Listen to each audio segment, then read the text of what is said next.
Hello, beautiful people. I think that I'm live.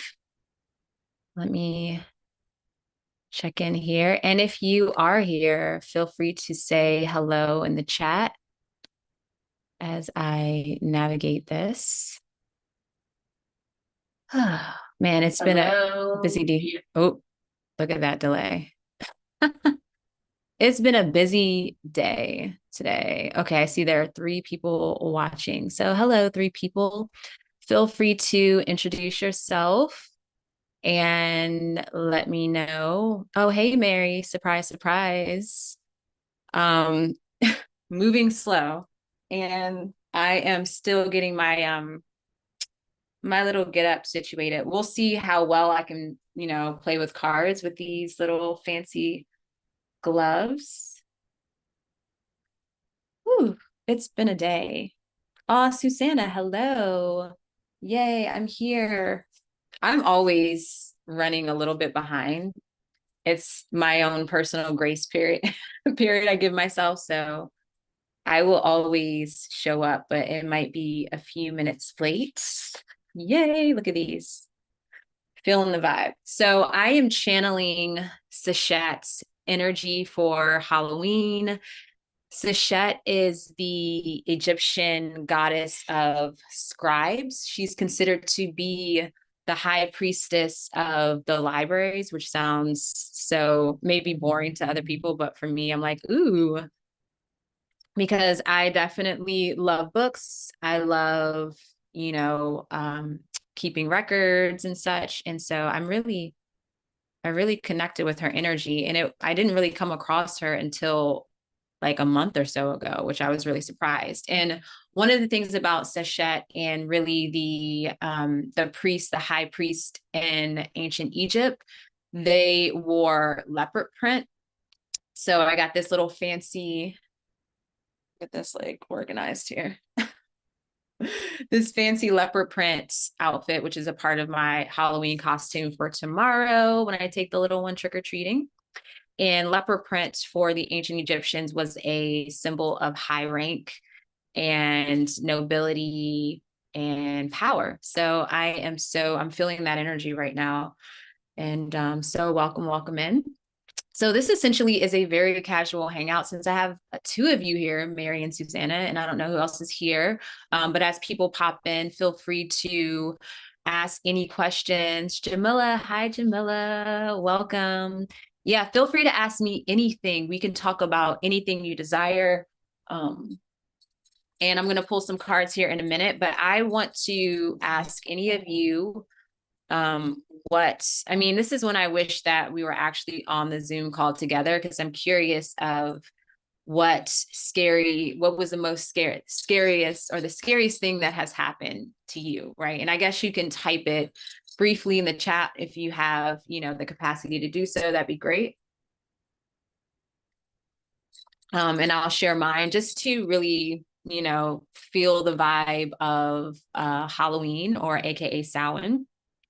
And really, this is kind of in line with the main theme of Halloween or Samhain, which is essentially, at least what I'm picking up in this moment, is facing fears and really, the two main fears that collectively is experienced or really prominent during this time of year here in the Northern Hemisphere is death and the supernatural, right? So, anything that's unseen, but we feel it, the energies, the power of the divine, the power of spirit, that is something that scares a lot of people. And so, and death is an obvious one because that's another element of unknown. And that energy is really, really prevalent at this time of year. And I'm going to share more on that in the astronomy and ritual video that for Samhain. And so I'll share my story of the scariest thing that has happened to me, and it's really kind of like a spiritual type experience because it really opened me up to what I'm doing now, essentially. And it was something that I had to overcome. It was a fear that I had to face in order to do what it is that I'm doing now and really be in this type of community. Right. So I'm just looking at the chat. Mary says the movie, The Stepfather, The Corrupt Mind, recurring while what I can't read, or there's a heart in front of one of those poltergeist energies. Oh, reoccurring white lip poltergeist energies. Ooh, I can't believe I used to watch that stuff when I was really young. I was really into The Exorcist, Poltergeist, and this is actually right on point with what I'm going to talk about. So I'm going to try to keep it pretty brief so we'll have time for cards and everything. But what I wanted to share is that my scariest moment, and I had to think about it. And then when I realized, I was like, oh, yeah, of course, was the moment in which I essentially was possessed, or I like to say at the brink of possession. So I was at this point in time, I was going through my Saturn return, and I was also graduating from college. I was about to graduate from college, and I was also about to get divorced. Like, we had already separated. And at this point where I was approaching this brink of possession, I was in a really, really rough spot. And my ex-husband finally moved out. So we were officially separated. And, well, I guess I should back up before that. So it's my Saturn return. So I was around like 29. Yeah, 28, 29. And, I always had my tarot cards, and I was into astrology and always giving people readings and talking about all this stuff, but I wasn't really practicing it and living my life by it like I do now. And so once my marriage started to, you know, um, pretty much began, it was on the rocks. I was not happy. I felt really stressed with school. I was also working full time since I was in my late 20s. I didn't have that opportunity to go to school full time and just focus on studies. I had to also work as well. And so I was really stressed, really in a rough spot. And I remember I thought about, I was like, when was the last time that I was actually happy? Like, I had this moment of clarity in the sense of like asking myself this, like, when was I happy? And it came to me that it was when I was really practicing spirituality, or at the time it was witchcraft. So I had a coven with my best friends back home. So at this point I was in Colorado, and I knew people, but I didn't really have any like established friendships at this point, not like, like that.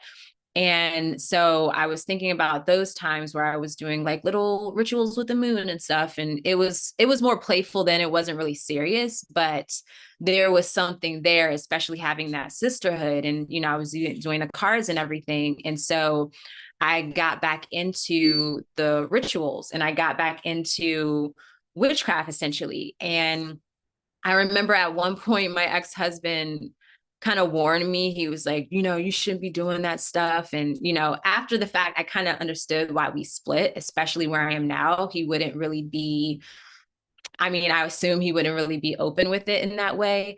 And it would end up dividing us anyways. And so, yeah, he was like, you shouldn't really be doing that. Like, it's serious. And, I felt the call to do that. So moving forward, um, before we separated, we ended up we were in this apartment, and there was someone living above me that was basically a drug addict, right? He was using a lot of drugs, drinking a lot. And there was one time he OD'd on heroin, and he got carried out of his apartment, and he was fine. He made it. But I was really sensitive to the energy. And now, again, being on this path for so long, I really understand that now more. But I felt so sick in that space. And I knew this is like one of the times I really paid attention to my intuition. I was like, something's going to happen up there. I was like, I need to get out of here. Like, he's going to die or something, like he's going to OD. Then mind you, there was a woman across from where I was living in that apartment. So she was living right across the walkway, and she was, I'm pretty sure, smoking crack. And mind you, this is Boulder, and like there are sketchy places everywhere, but this was weird for Boulder. And she was cool. She was doing a lot of Native American, practices and rituals. She wasn't indigenous. She wasn't native. Um, and she was pretty reckless with what she was doing. And she always tried to get me to come into her apartment. And I just was like, no, I'm good. I would just say hi and bye. So between that across from me and that upstairs, I was like, I have to move out of this space. Right. And I feel my gifts were turning on. And so I was like, and I didn't know, but I felt something shifting. So we ended up moving upstairs to a different apartment. So it was the only apartment available, and it was up on the upper floor, and probably like 2 doors down and across from where the guy was, right? That was doing drugs. And the person told me, the rental agent person was like, this apartment has been infested for roaches. It's been vacant for a while, and we just treated it. So I just want to let you know, like, full disclosure. And I was like, yeah, I don't care, because I was already seeing roaches in my apartment too. So I was like, at least this one is already treated. And so, anyways, moving forward, within 2 weeks, the guy did OD and died in his apartment. And this was actually, and I'm getting chills, whoa, this was actually around this time, around Halloween time. And I remember I was at one point doing a ritual in my bedroom, and it was just like the energy was so weird. And I went outside and walked outside, and the other woman that I was living across from, she had some of his ashes and was spreading it around the tree outside of the development. So there was a lot of weird things going on. I just got distracted. Mary says, you noticed the pumpkin? Yeah, so that's Sidori's and that's mine. I think I did a pretty good job on mine. Yeah, so I put that. I wanted to have it done for this. And so I was going to say, yeah. So anyways, moving forward, right? So there's a lot of weirdness going on. I'm diving back into witchcraft. I'm not being, I'm not being responsible. I'm not really protecting myself. I'm drawing circles and I'm calling in love and light. I'm not being specific. And I've always had a fear of possession, right? This was always something I feared, which is why I never really opened myself up in this way. And I wasn't really thinking about it. But long story short, at this time, my husband moves out, which was in probably within 6 months of us moving to this other apartment. Oh, and I didn't mention that the woman, the person that was showing me the apartment that worked there, when she said that, when I walked into the apartment, for some reason I wanted to ask, did someone die here? And I don't know. And again, I'm getting chills. I don't just ask that, right? That just popped into my mind. I didn't say it because I didn't want to know, because I was like, I just want to get from under that person. So I just didn't say anything, right? So there's that, right? And I know one of my best friends back home that I was in the coven with, she was like, infestations are a thing. Like, if there's already a lot of negative energy around and this place is infested, there's some really heavy energy, possibly dark energy there. She didn't tell me this until after the fact, but she swears she told me that when I moved in.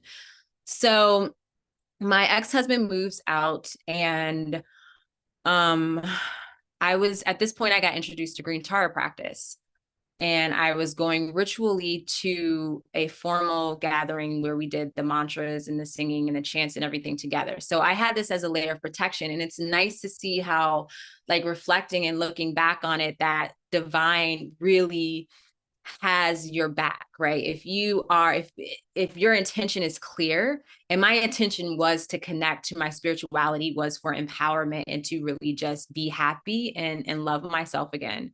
And so I felt that even though I was in this negative space and I was being a bit irresponsible, I was also protected by green Tara. And this is why green Tara has a really powerful place in my heart, because she really feels like mother to me.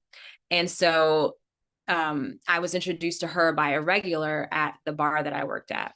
And so so I was doing green Tara practice, and my ex-husband moved out.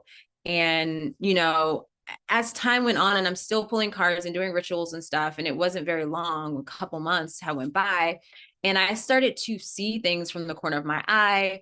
I started to whenever I would be in my bedroom at night, I would see this shadow man figure lean into my bedroom, and he had like a top hat. and he would never come in. He would just always lean in.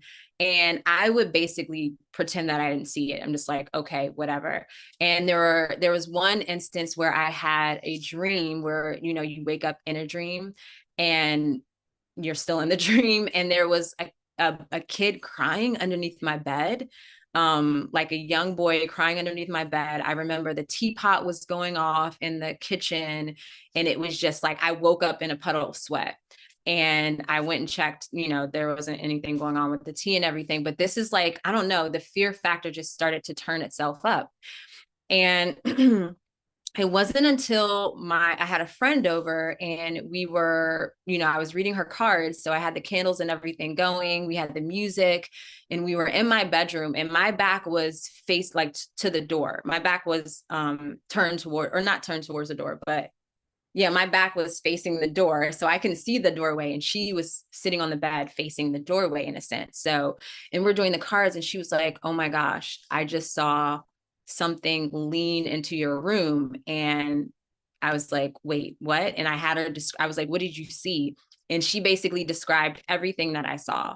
And I was going to say, and so I freaked out. She freaked out. We got all my shit, like clothes and stuff. I'm like, I'm going to your house. I can't sleep here. So I stayed at her house for 3 days, and then I had to go back to my apartment. I did come back at some point, like in between the 3 days, to like check on my cats and feed them and stuff. But I stayed at her house for 3 days, but she was going to the Philippines. And so I had to like go home.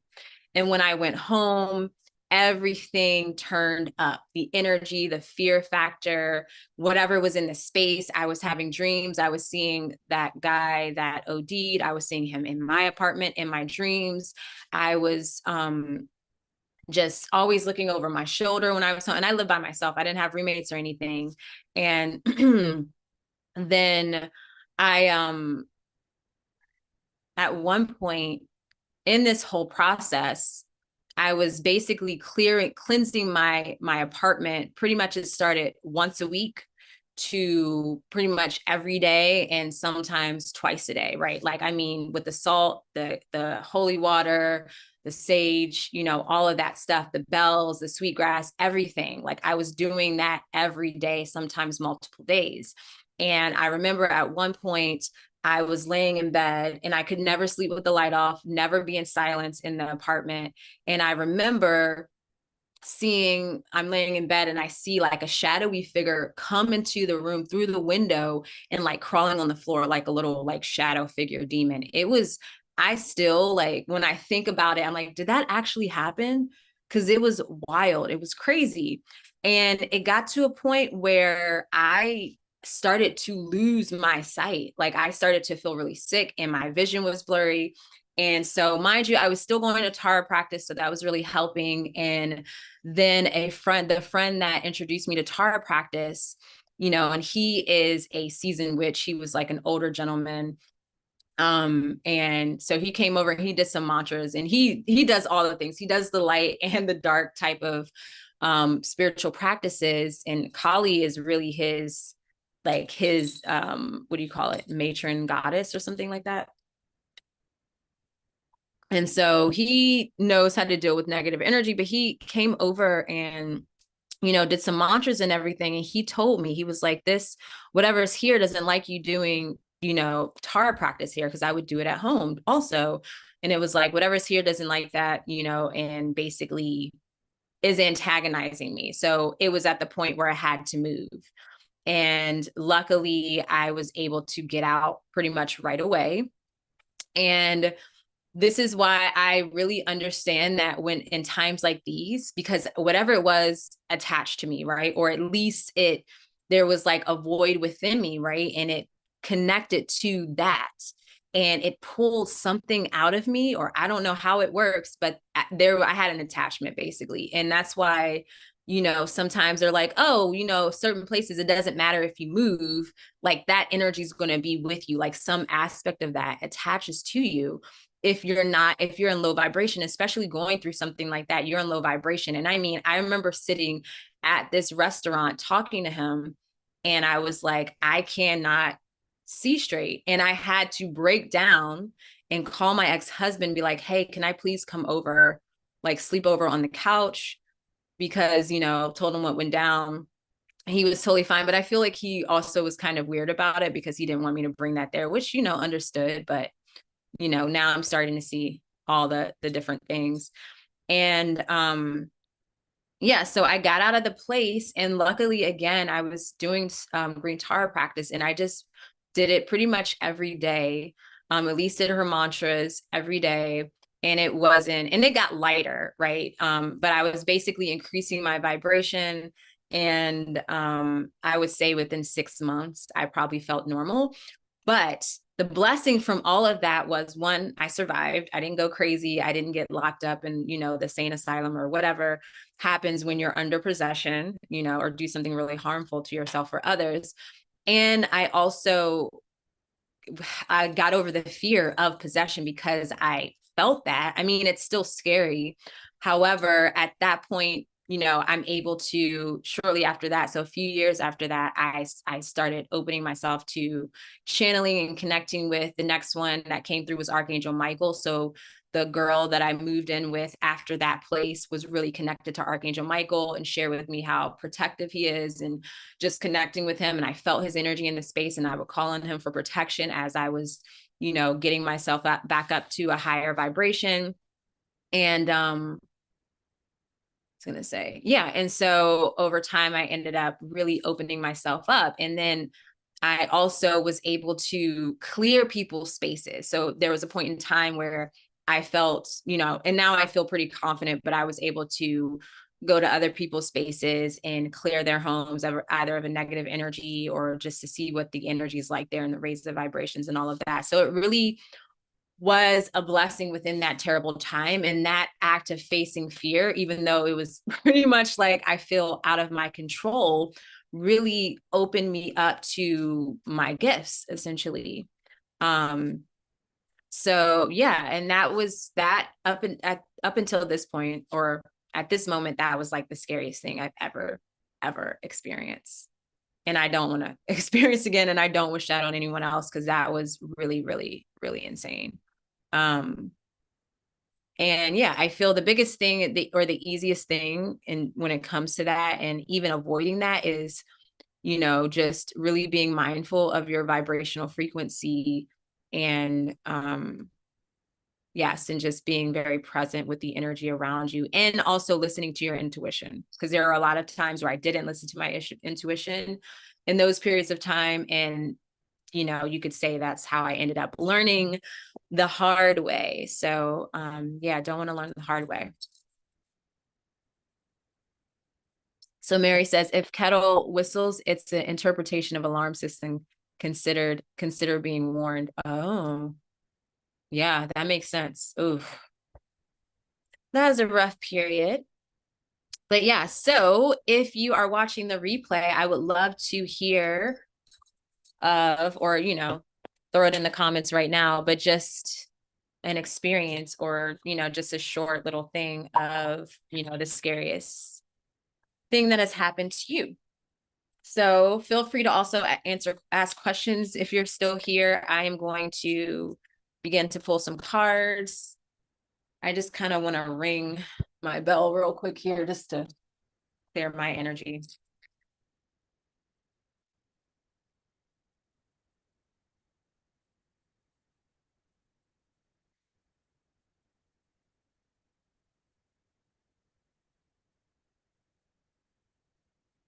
Whew.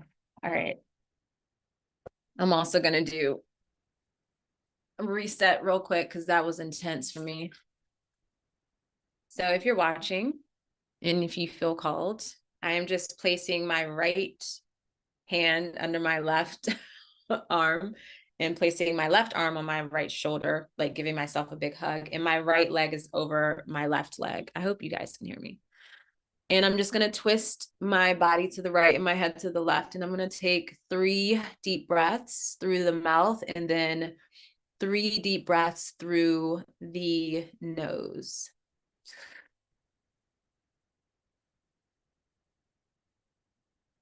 And you can twist your body a little bit more as you breathe.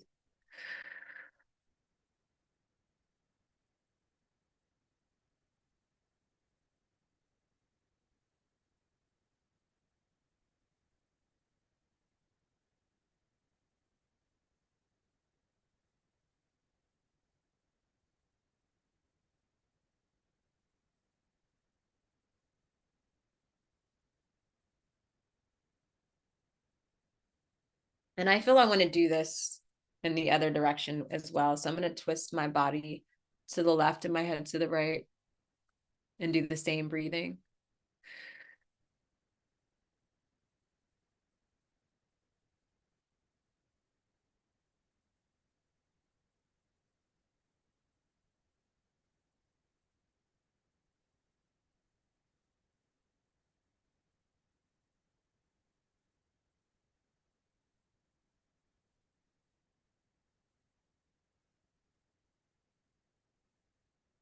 Wow, that does wonders. Whew. All right. And what I love about the, hugging yourself in that way, it replicates the fetal position. And just so that ultimate security coming within yourself and remembering, recalling a time when we were safe and protected in our mother's womb. And that just, and these actually feel really nice on my skin. So I'm getting some sensory aspects to this too. All right. So let's see what astrology or astronomy elements, natural elements, I'm being called to discuss in this moment for the collective reading. Whew, man, those, can't believe I experienced that. These gloves are not the best for shuffling, that's for sure. Let's see. Oh, there we go. Awesome. Thank you, Divine. Let's see what we have here. The fifth house. So the fifth house corresponds to creativity, children, romance, sexuality, creative endeavors. I think I said creativity, that falls into that too. And what I really feel at its core with the fifth house is like our manifestations, like what our desires and our actions towards within our desires, what manifests through that, right? So your creations, whether it is your children or whether it is a romantic partner or just your connection to that fire of desire within you. And so it's dealing with those life topics essentially. I'm going to see if there's anything else here that Divine wants to bring forth with this.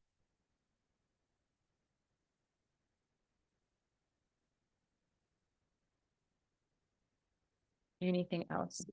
Okay, there we go. And I feel I'm about to pull a white feather tarot. I'm feeling two. If this is hard to take out, then yeah, I'm feeling that one. Okay, so we got three. And that's how I roll in threes. All right, so we also have, not surprised, we have the 12th house. The 12th house corresponds to the unconscious realm. I like to look at the house or look at this area of life too, pertaining to dreams, or more so the unconscious element of our dream space. It also deals with hidden energies, experiences of retreat, whether that be like a meditative retreat or some sort of like formal isolation, such as, an insane asylum or prison or something like that. Taking it to a dark, dark place. And this is essentially with the 12th house, it is the end of the journey, right? If we're starting at the first house, where that is emergence and new beginning, the horizon, the new horizon, the eastern horizon, and that first house is where your ascendant resides, right? If that's who you're becoming in the birthing of you or of an experience and intention, or you could say what you're creating, the 12th house is the completion of that cycle, right? And so this really feels good to see. Man, I gotta learn how to work with these gloves. All right, so let's see. We got one more here, and we got Pluto. Wow. Okay. So Pluto is also the unconscious mind, or just unconscious energy, hidden desires, repressed emotions, repressed trauma, our fears, our shadow. So I mean, I can see what is happening right now, and I feel with just the three energies right here so far, I feel this, what can be created, what can be birthed from these hidden places, from these like very repressed or far away distant elements, either of ourselves, of our mind, or within even the state of consciousness, like what is consciousness. So yeah, I'm liking the way this is going. So Susanna says my town was just in lockdown for a day and a half while they searched for the man who opened fire at Billard's Bar 3 miles from my daughter's house. Ooh, he then drove to my town and committed suicide. Oh man, okay, I gotta clear that. Yeah, it's pretty scary out there. And that, yeah, that is, there's that number three again. Hmm. I cooked dinner, crouched down because I don't have curtains in the kitchen. Very surreal, but I felt divinely protected in the same time, no matter what happened. Yeah, that's really, really important as we're like facing fears, is to, you had such a good balance in that moment where you took the precautions. You're not like, you know, just like, oh, I'm good. Like there was a balance of the mind and the heart, where it's like in the heart, you know that you're divinely protected by the divine, divinely protected by the divine. And in the mind, you're like, okay, how can I co-create, or how can I work with this element of divine protection and take care of myself? And so that makes a lot of sense. And there was a point too, it's reminding me of when I lived in Maryland. I think I was a teenager, but I could have been in my early 20s, but there was like a sniper that was going around. And yeah, it was really, really close to home. And yeah, just very, very scary, very troublesome. And those are the moments where you just really want to lock yourself indoors. And yeah, it's just the ickiest feeling. And I always think of my mom when she's like, you don't want to live in fear. And yeah, you don't want to live in fear. And it's really, really hard when those situations occur. Like, what do I actually do? And so I think that's really smart, of calling on your spiritual protection or divine protection, and also taking care of yourself to be co-creative in that experience of, creating that protection and safety for yourself. So Jamila says, I know you have been exploring dreams and I'm still a complete novice. I recently had an experience where I've been looking for a garment and resolved that I would not find it anytime soon. I had a dream last week where I found it and acknowledged that I've been looking for it. Yesterday, I found it in the laundry. What? That is amazing. So curious now more about understanding my dreams and subconscious. Yes, yes, yes, yes. So one of the things too within dreams is what I've been learning and also experience is that's really interesting. That to me, there's different types of dreams. And so that definitely feels like precognitive dreaming. And so a precognitive is essentially like a psychic dream. And precognitive dreams essentially are bring forth some sort of awareness or guidance or insight that you wouldn't, that kind of almost comes out of nowhere. So I don't know if you were looking for something specifically, or it just kind of popped out of nowhere and then it was given to you, or there's like, because there's divine insight in the sense of guidance, like, hey, I need help with this, or I'm looking for this thing, and then you get a dream guiding you to do that. Or if it just comes out of nowhere, you have no other awareness and wouldn't even be thinking about it, then that is a psychic dream. And what I like about, or what I like that I learned, because it kind of also helps me with my anxiety when it comes to like, oh, is this like a real thing? Is this actually going to manifest? With dreams, they are usually, what's coming up in a dream is very specific, or in connection to something that's happening in your present awareness, like in that time period, right? So if I'm like, when you dreamed it and then what was it, 3 days later or a few days later, um, usually it's something I would give it within maybe 3 months is a big window. But if you're having like a psychic dream or something's coming up, As far as like the guidance or a warning or anything like that, it's usually within like a 3-month time. But what I've been seeing with people that I connect with, and even someone in my dream circle had a really powerful moment with a psychic dream where it happened within the span of, I think for them, it was like maybe 2 days, but usually it's like 3 days. So that's something that I thought was really, really fascinating. And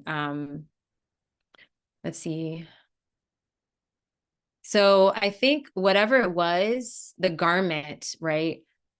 If you want to dig deeper with this, and maybe you've already done this, but that seems to be the most like dominant symbol or item within the dream. So I wonder what that means to you.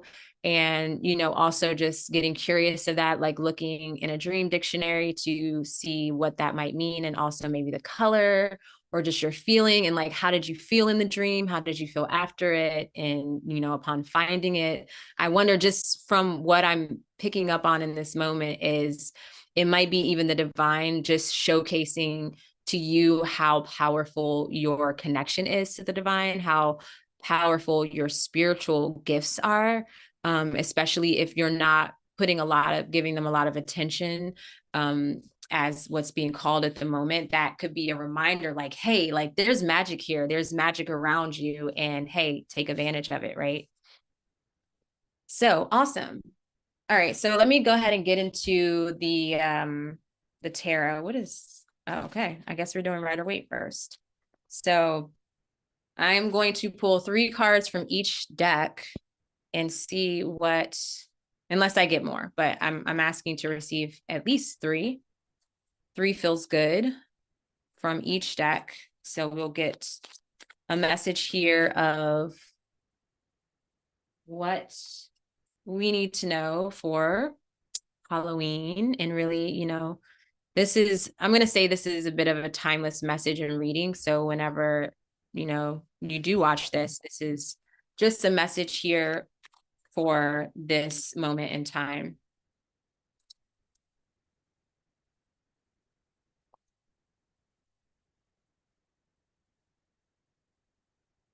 And what's really, very intriguing about dreams, or something that I take note of when they happen in threes, like pretty much 3 is my jam. Like Mary knows that. We're pretty much the same. And I know a lot of people, it's like messages in threes, messages in threes. And so the fact that it was 3 occurrences of the dream, that feels really powerful. That's too many cards. Okay. This is like really hard to do. Okay, there we go. Thank you, Divine, for working with me. Awesome. Okay. All right. Is that 3? I got 3, so I have 4 cards total, but 3 that fell out. So I'll take it. All right. And I'm just going to put all these cards out, and then I will share the message. I am channeling one of my favorite tarot readers. Her name on YouTube, at least, is White Feather Tarot. And she's always mixing a bunch of decks, and she likes to pull them out and just like place them. And I mean, it's crazy. Whenever I watch, most of the times, 9 times out of 10, whenever I watch her readings, they are like, it's like I'm getting a personal reading. It's scary. I'm like, wait, how are you getting this? Like, are there, and it's nice because when you watch those collective readings, you realize that, hey, there are other people going through the same thing that I'm going through. So it's really nice. Okay. Divine. I might have to take my gloves off to shuffle these. We'll see. Yeah. Just to save time here. Okay. Okay. There we go. What messages? Nice. Awesome. I got my 3 and 4. 4 seems to be the way today, which is totally cool because I see 4 as the structural completion. So it's like you have your three significant parts, components, and then the fourth one just kind of stabilizes what was coming through. So I like that. All right, and one last deck, my Egyptian deck here. What messages divine do you have for us? Oops. So again, this is in a message in the context of these topics of creativity, manifestation, sexuality, children, hidden things, the unconscious mind, dreams, retreat, ending of a cycle, and then with Pluto here, wow. We have the unconscious energy, the hidden desires, fear, shadow. But also what I want to add to Pluto, within all that, there might be an ability to access hidden information of, say, the quote unquote future. So something that has not been revealed, but there's an ability to access that. Okay, we got our three. Ooh, I like the way that ended. Okay, wow. All right, I'm just gonna connect with this energy here. I'm gonna put my gloves back on.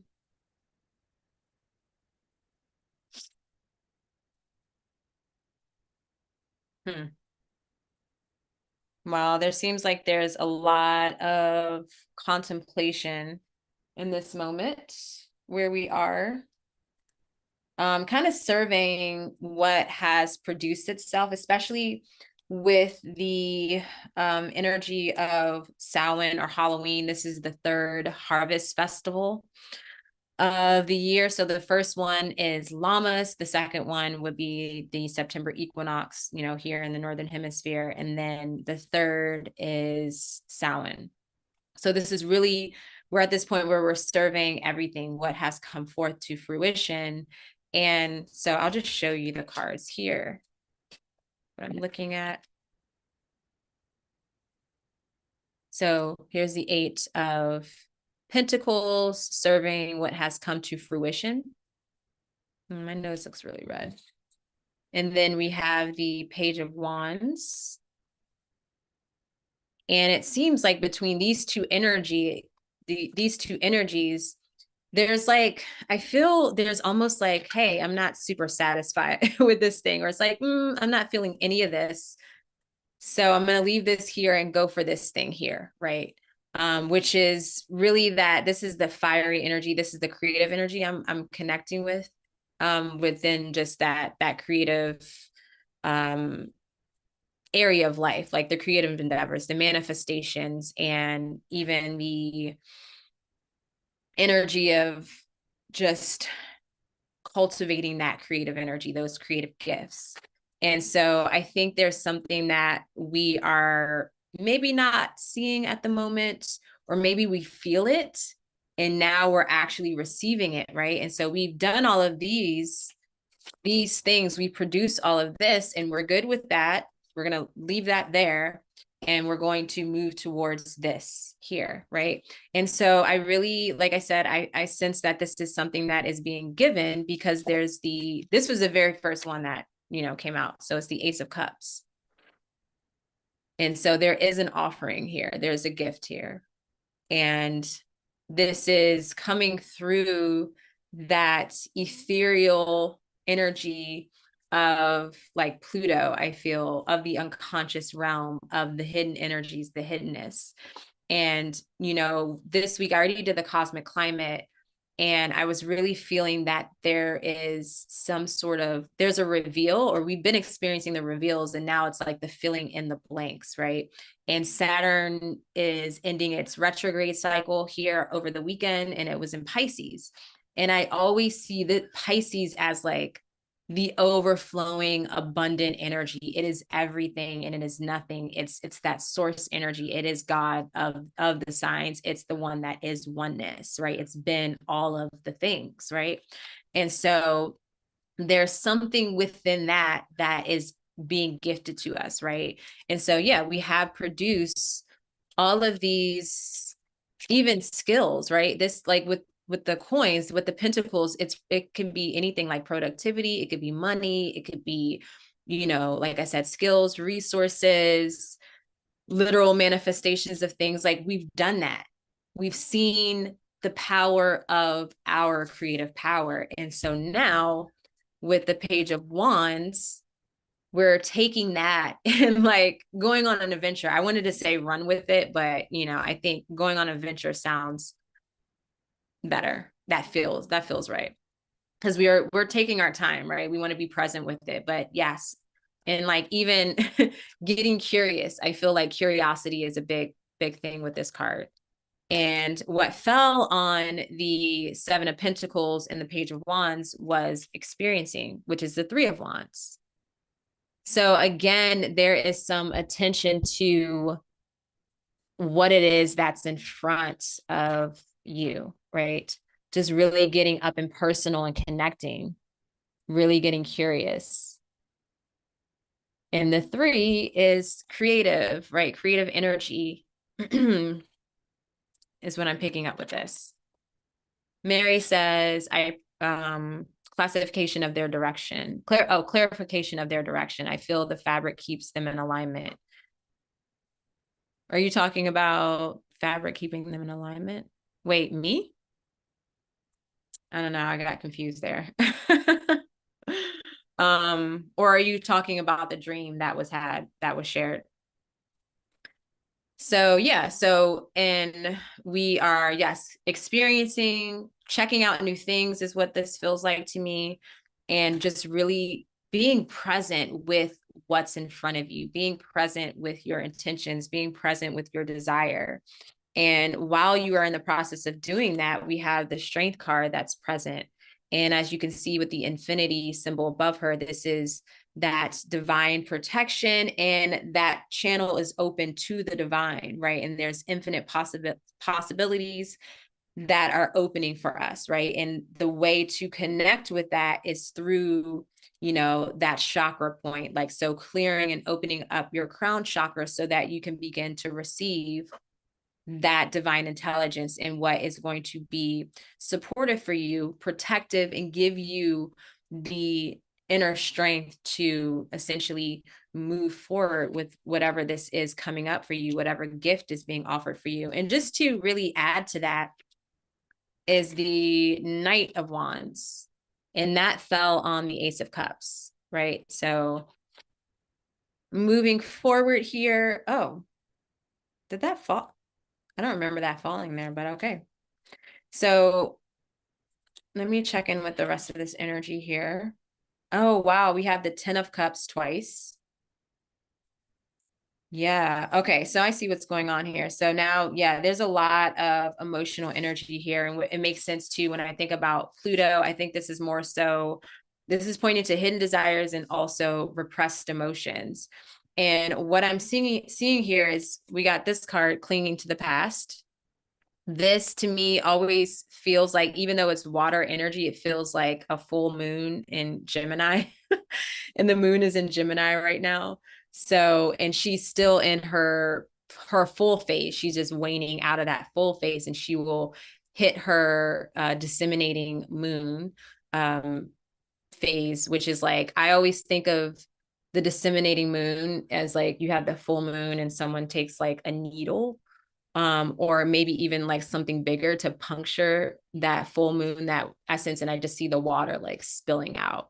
Not like crazy, like, but like gushing, right? Like a nice flow of just abundant water from the moon. And so I'm feeling that with this phase of the moon in Gemini, especially since the moon is squaring Saturn in Pisces, Saturn retrograde, as it's holding its, its position there at 0 degrees.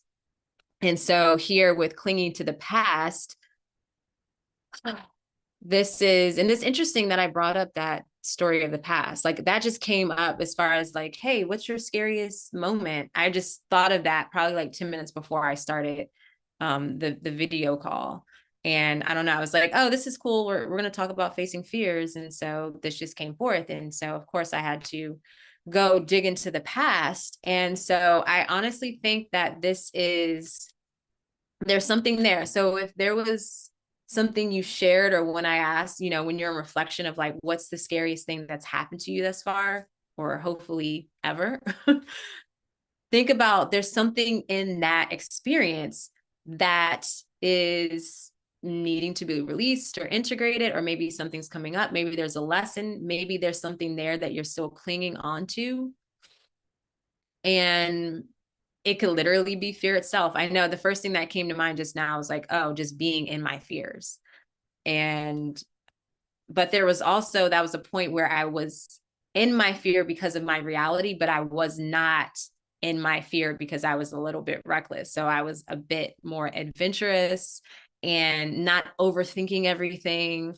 And so maybe there's a call for balance to that. So I would invite you to, if you did think about a scary moment, is there something in that moment that you're being called to, maybe you're clinging to, or maybe, yeah, there's something there. And this is the Five of Cups, right? And so with the Five of Cups, traditionally, it's usually a man staring at the three cups in front of them. And there's two like that have been like spilled over, shattered, and there's two cups behind that he's not paying attention to. And that is the card of grief, right? And so there might be something within that, right? Like not wanting, again, to let go of something. So with that said, again, we have this repeated message of an offering from the element of water, which is funny because the oracle message for this week is an offering from the element of air. So there's air and water. So I'm like, well, which one is it? It's both, I guess. And this is the queen. This is the mother coming forth to nourish you. This is nourishment. And this is a goddess here with that ankh. So this is, I feel like balance, since I'm seeing this feather of Mayat in our headdress, and nourishment there. The dream came, oh, the dream game is like breadcrumbs. Oh yeah, it is. It really is. Right. And so we have that here, clinging to the past, offering again of cups. So there's something here. So yes, we're being guided to release and let go. And so we have the Ace of Wands, source energy. So I just spoke of source with Pisces, right? And this is the Ace of Wands. This is dealing with the fire elements of creativity is coming forth. So that's bringing us back to that fifth house energy of your creative endeavors, right? And I'm going to pull this all together here as I'm just like spewing out points that are coming forth, but I will definitely bring it full circle for us. I just want to point out the last two cards. So we have the 10 of Cups, and the keyword here is harmony. And then we have the 10 of Cups. Yeah, repeated message. So look at all that abundance. Look at all those cups coming forth, right, for us. So I feel healing, balance, wholeness. This healing, balance, and wholeness is what is going to really allow us to leap, to move forward into what it is that we truly desire at this time, right? And so really reflecting on, what you have manifested thus far, reflecting on your experiences of the past, right? The good, the bad, the ugly, and really letting go of what needs to let go of in order to move forward. And so let me just look and see. I know Pluto's in Capricorn. Let me just look here. Pluto over here in Capricorn. And it is moving forward, right? It already ended its retrograde cycle. Okay. So what I'm thinking about, just looking at the wheel right now, I know the moon is going to be in Cancer. I think Thursday through Saturday, I believe, but basically think to this weekend, right? So with the moon in Cancer, I'm feeling that watery energy. I'm feeling that Queen of Cups. The Queen of Cups is Cancer, is the mother. And that offering of nourishment, I feel that offering of nourishment may be given, and I did say this is a timeless reading. So, take this, as you will. during the time that you watch this. But if you're watching this, I'm recording on October 30th. So if you're watching sometime within the week of October 30th through the November 5th, Saturday, the weekend feels like what I'm picking up on, this energy of like the Ace of Cups, the gift of water. And this gift of water might be like a major emotional release, right? But with that emotional release, you're creating space, because water holds memory, water holds energy. And I know this was like months ago, I had this realization when I was talking about water and connecting with water, and I was crying really intensely, probably all day long, I think in reference to my grandmother. And I felt that I was releasing a lot of the memories, a lot of the things that I was clinging to, this Five of Cups energy. Like it was just, I was feeling lighter, and I'm releasing this heavy load. And by releasing that, that will really open us up into, what is next for us, right? What we're creating. And so let me just see if there's any like final messages here as I look at what's in front of me. And feel free to ask any questions or anything, because I'm going to wrap it up here in a second.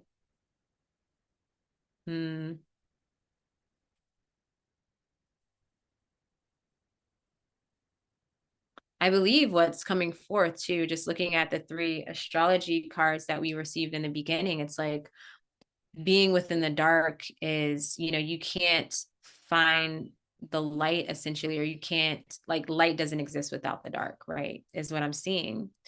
And so really sitting with that phrase, sitting with that saying, and see, what that brings up for you, especially as I mentioned, just reflecting on, those scary moments. And we're talking about it. And so those scary moments definitely do bring forth that inner strength, the ability to caress a lion and grab its mouth, right? That gentle, graceful power, right? And that, when reflecting on that, that will really provide the inspiration to create, to stand strong, to get curious, and know that you are divinely protected and you are one with the universe, one with the divine, and one with nature. And just really getting intimate with that knowing and with that sensation of what it feels like to be in connection with with the divine. And with that knowing and with that experience, we will be gifted this one cup may very well transform into the 10 cups and more, right? This abundance. And Mary, if you're still here, I'm thinking of you now with the number 10. Mary's been going on about number 10 as like being that 10, and the kind of like the end of the cycle, but the beginning, because it's 10, but then it's 1 when you really add that up. And you have the 1 and you have the 0. So you have 0 being the infinite possibilities, or, the portal, and the 1 being a new beginning. So here we are again, coming full circle, and we are allowing ourselves, or we're in the space where we're opening ourselves to infinite possibilities, and anything is possible. So what is it that you want to create? And we really have to honor how strong we are and how graceful we are, being that we have been through so much, and we faced our fears, and we're still moving forward with our life. Awesome. Susanna says, thank you for your time and beautiful supportive wisdom. It was nice to read what you all had to say as well. XO. Yes, I agree. All right. Well, thank you everyone for showing up here. Thank you for watching the replay. I really appreciate it. Thank you for the donations. Susanna, I wonder if that was you. Oh, hey, Tessa. Hello. Coming in late. Love your pumpkin. Thank you. All right. So thank you everyone for your support. And yeah, if you're just showing up, definitely check out the replay. There was some interesting shares in the beginning, specifically with me sharing my scariest moments in my life. And I got some blue vervain and I'm enjoying the blue lotus. You open my eye. Yes. Oh my goodness. I have not been able to get a hold of blue vervain. I am going to have to just order it online because my people do not have it. And so, yeah, but I have blue lotus. So this tea is blue lotus, lemon balm, passion flower, and demiana. And I am really enjoying it because I've had such a busy day and I cannot believe I got everything on my to-do list done.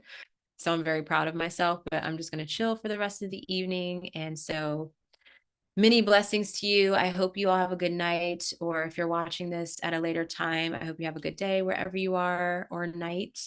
Thank you so much, and I will talk to you all soon.